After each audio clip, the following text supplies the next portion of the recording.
Аспирин кеңінен танылған дәрі. Оны кез келген дәріханадан, кез келгеніміздің үйіміздегі дәрі қобдишадан табуға болады.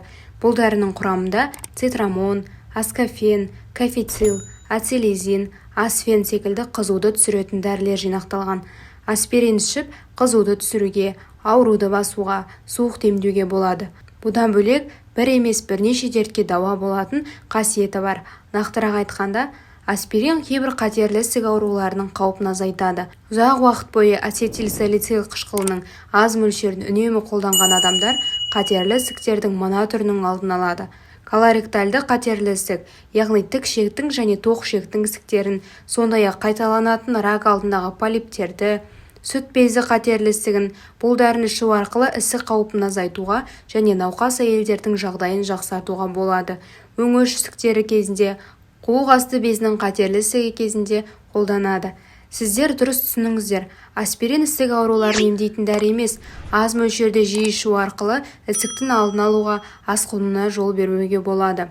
Оксфорд университеті ғалымдарының зерттеулері көрсеткендей, бұл препаратты күнделікті 3-5 жыл үзбей ішсе, қатерлі ісік ауруларын 30%-ға дейін төмендетеді. Бұл жағдайда препарат аурудың дамуына ғана емес, сонымен қатар метастаздардың таралуын тоқтатады. Атап айтқанда, тәулігіне 75 мг аспиринді 5 жыл немесе одан да көп қабылдау ішек қатерлі ісігінің қаупін 4-тен 1-не, ал осы аурудан болатын өлімді 3-тен 1-не азайтады.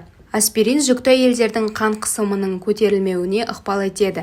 Дәрігерлер қан қысымы өзгермелі науқастарға жүктіліктің екінші кезеңінде аз мөлшерден аспирин ішуге кеңес береді. Ол варикоздың пайда болуына тосқауыл болады, тамырлардың ісінуіне жол бермейді және түсік тастау қаупін болдырмайды. Сарапшылар ацетилсалицил қышқылының препаратын қабылдаған жүкті әйелдерде қан қысымының өзгеруіне байланысты асқынулардың даму қаупі шамамен 10%-ға төмендейтінін алға тартады. Аспирин Альцгеймер және Паркинсон ауруларынан сақтайды.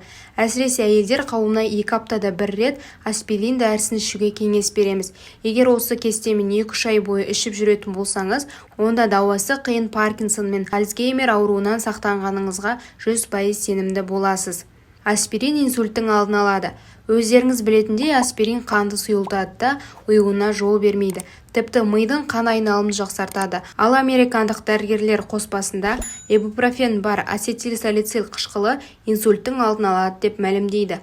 Сондықтан да жүрегіңіздің саулығын сақтағыңыз келсе, күніне 75 мг дәрі қабылдауды әдетке айналдырыңыз. Аспирин астмаға ем болады. Астма, яғни демікпе, әйелдерде жиі кездесетін ауру. Ауру асқынған кезде жаның шығып кете жаздағандай болады. Осындай қатердің алдын алу үшін 2 күнде 1 рет аспирин ішуге кеңес береміз. Ол емді 45 жастан асқандарға қолдану керек. Ал емді қасиеті бөлекше болған аспирин ем болмайтын аурулар да бар. Тіпті ауруды емдеудің орнына асқандырып жіберетіндей қатерлі екеніне біле жүріңіз. Нақтырақ айтқанда, аспирин асқазанға өте зиян.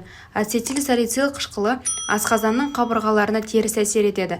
Шырышты қабатты бұзады, жараларды қоздырады. Асқазан сөлінің қышқылдығы жоғары адамдар үшін асқазан жарасының немесе асқазан ішектен қан кетудің пайда болу қаупі препаратты ұзақ уақыт қолданған кезде айтарлықтай жоғары болады.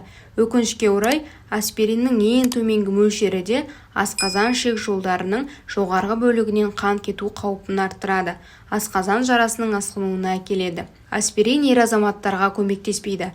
Аспириннің емдік қасиеті әйелдерге қарағанда ерлерге тым әлсіз келеді. Егер сіздің жігіттерге жүрек тұсыңыз ауыратын болса, жалғыз аспиринмен дертіңізге дауа таба алмайсыз.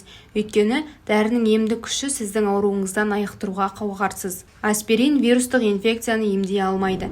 Кейбір вирустық ауруларға аспирин кері әсер береді. Әсіресе кішкентай балаларға ішуге болмайды.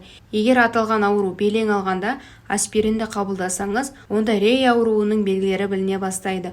Бұл ауру кезінде науқастың бауыры мен бас миы жарақаттанады. Сондықтан да вирустық инфекциямен ауырған науқастардың ешқайсысына аспирин дәрісін беруге болмайды. Одан бөлек бауыры, бүйрегі, ұйқы безі ауыратындарға да аспирин ішуге рұқсат етілмейді. Ескеріңіз, аспирин кез келген дәріханада дәрігердің рұқсатынсыз беріледі. Көпшілігіміз оны зиянсыз деп ойлаймыз, алайда ацетилсалицил қышқылы тез әсер ететін күшті дәрі екенін білгеніңіз жөн.